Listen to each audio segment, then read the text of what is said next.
Hello and welcome. Today we're going to be doing something a little bit different. We're going to be looking at 3 new features that are coming and are already in the snapshots for 1.16 that I haven't really seen anybody talking about. So these are kind of like things that people don't really care or haven't been talking about. Now the first one is kind of the most boring of them, but the next two I promise you are quite a bit more exciting. But the first feature are the new vines. Now, for a long time, we've had standard vines. You put them on walls and stuff, and you can climb up them. They're pretty handy. They're like a makeshift ladder that can grow, and they're kind of old. They're kind of dull, and they're now kind of useless because now with 1.16 we have 2 new vines. We have the twisting vines and the weeping vines, and actually their names work pretty well. Now the weeping vines kind of do what they say, they weep down. By that I mean you put them on the roof or on the bottom of blocks, and they go downwards, and you can use bone meal to grow them, because unlike the normal vines, they do get affected by bone meal, and by bone milling them anywhere along, it'll have it grow down at the end to the point where it can even touch the ground. So now the handy things about these vines is that just like these ones, just like the normal ones, they can be climbed. You can climb up them. You do have to be a bit careful, else you'll just jump right through them. And they don't have to be against the wall, and they're anchored to the top of the block, so you can have them hanging down. Now that means that they can be more functionally useful than these ones, because they don't require to be against the block. But compared to the twisting vines, they're not as useful. The twisting vines are quite a bit more useful, because unlike the weeping vines, you put them on the ground, and again you can use the bone meal to grow them. And for these ones, you don't need to have it hanging from anything, they grow upwards, which means that they're functionally a kind of like scaffolds. They're kind of like scaffold blocks, except for you can't stand on top of them, but they're kind of like instant grow.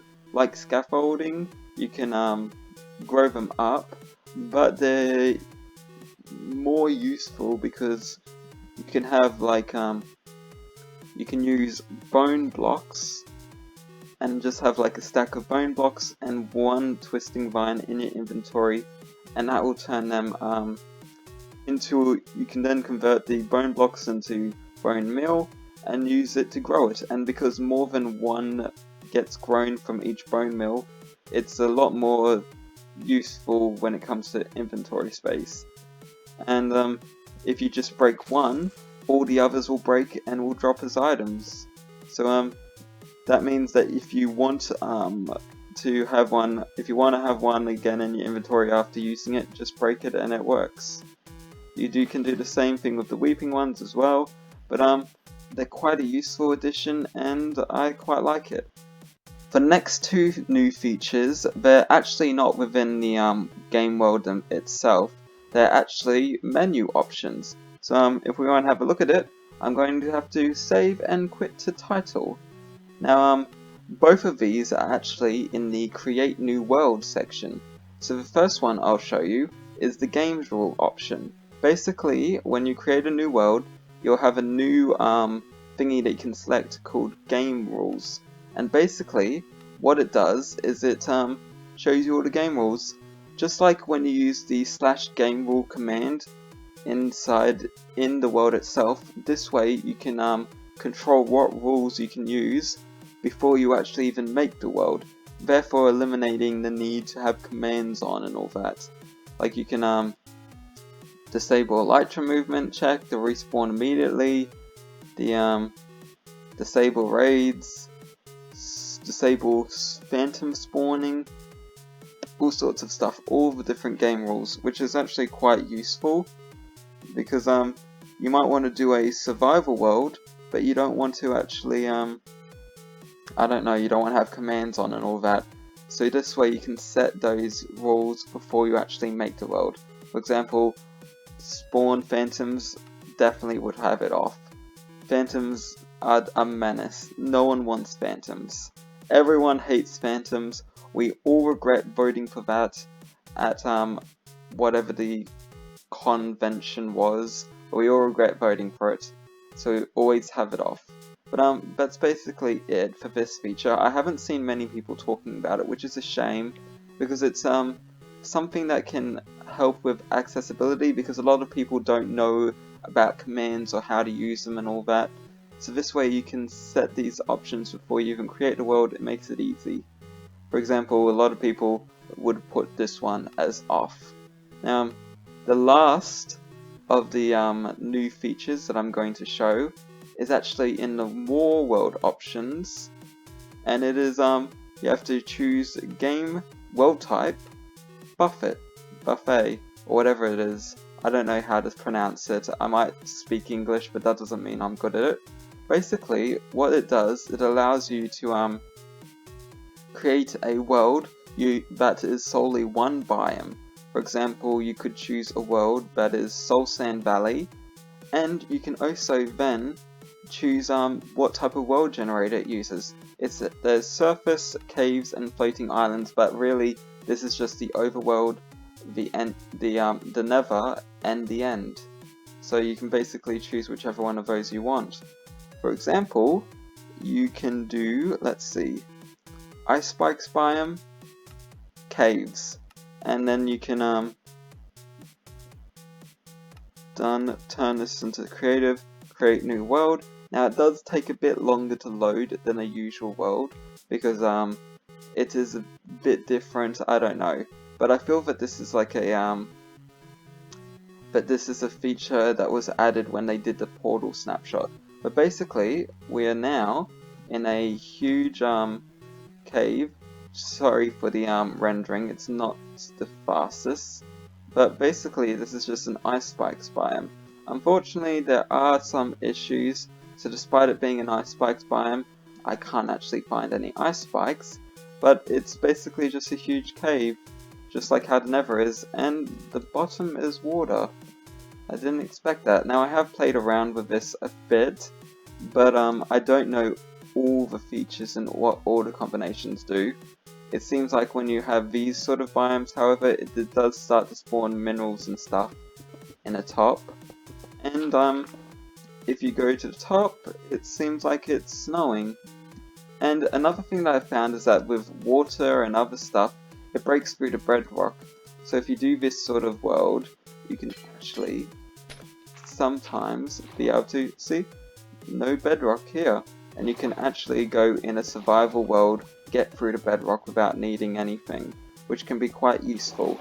So this is just one example. I'm going to I've already got a couple of worlds of some other examples that I'm going to show you. First of all, there is this one, which is basically a shattered badlands in the Nether caves, which is really cool because you have the features of the shattered badlands with the big pillars and all the terracotta walls and all that, the stripes, but it's also just a cave, which really works well. I quite like this one. It does mean that it's a bit hard to find wood, but as you might have seen before, there are like things spawn depending on what the biome is rather than what the world type is. So you have things like you have mine shafts and stuff like that which you can get wood from. So that if you were to play a game like this, you could use these as the way to get the wood.